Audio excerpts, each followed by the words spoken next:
Hello friends, how are you? Welcome to my channel. I wasn't planning to make a video about this, but since I am home quarantined because of the coronavirus, I am getting handy and fixing things that I've been wanting to fix or refinish for a while.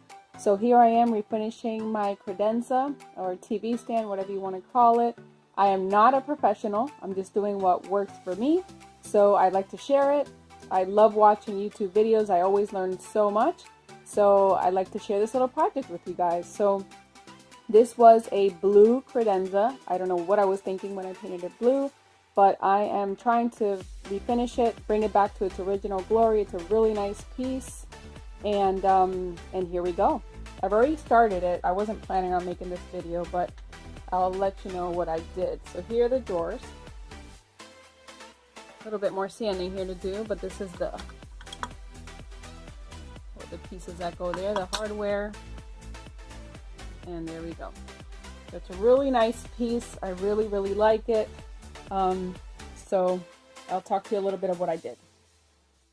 Okay, so here was my setup that I used to remove the paint.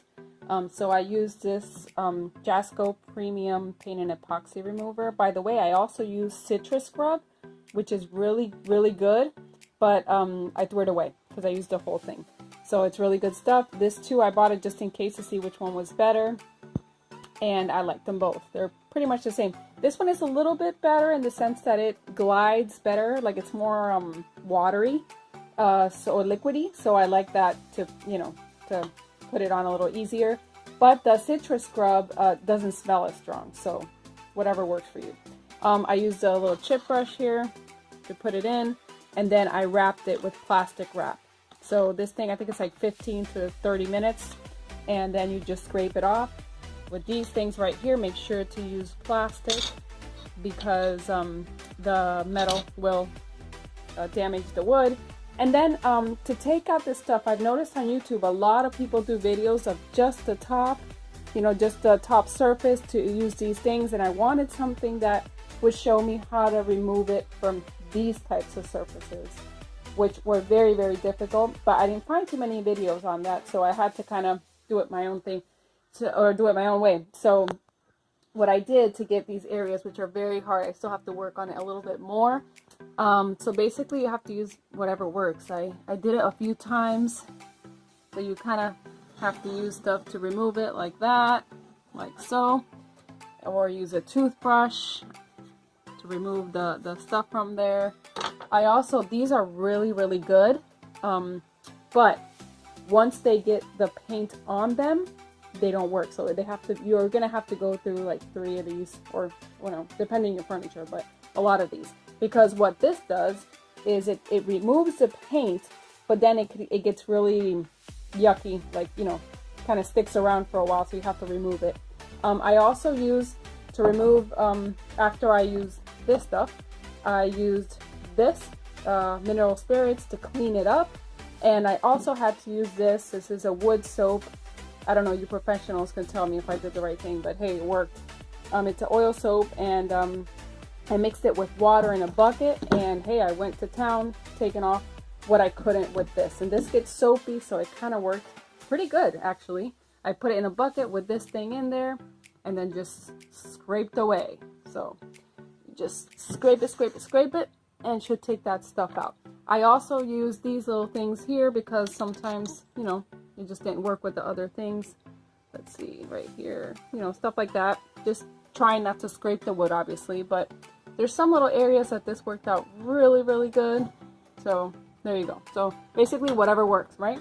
And even like in these areas here, I didn't have a spatula that was the same size. This one was too big. See, too big.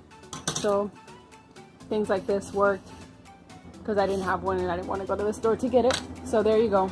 That's a setup. Steel wool also works really good, but I was afraid that it would leave some rust on the wood, so I didn't use that too much, but I hear it works really good.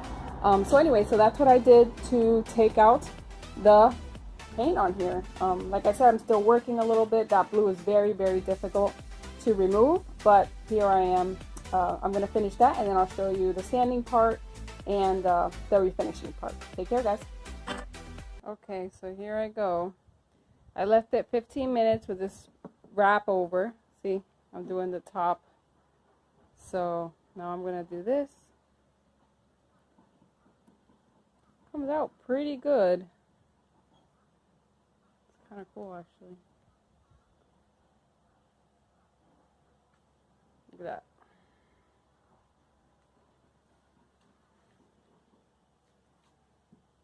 Here it is, all the paint. And then I just let it drop. And then I go right here. This is the stuff I was talking about. Citri stripping gel. So, and it doesn't smell strong, which is very good.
Okay, so here's the last part.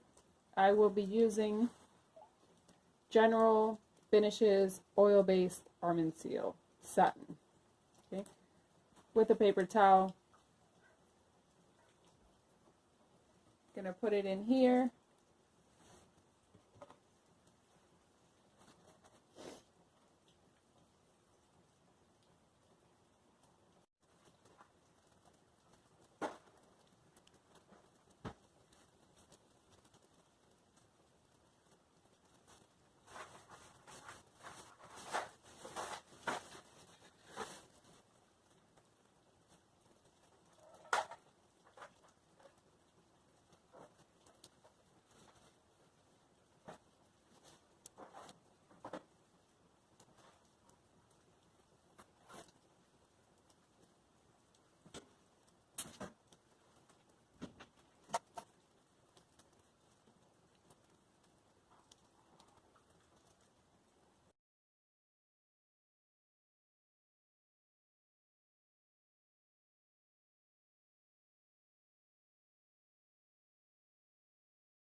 Hey guys, so here's the finished product. I really love it. Took a little bit more work than what I thought it would, but it turned out great. It has a little two-tone there. I used two stains. One was the General Finishes Candlelight that adds like a little orangey tone, and then I added the walnut stain just to add some darkness to it. So it has two tones there. It makes it look really nice. And then I finish it up with General Finishes Arm & Seal Satin. I'll put pictures of that as well. So I hope you love it as much as I did. Take care, guys.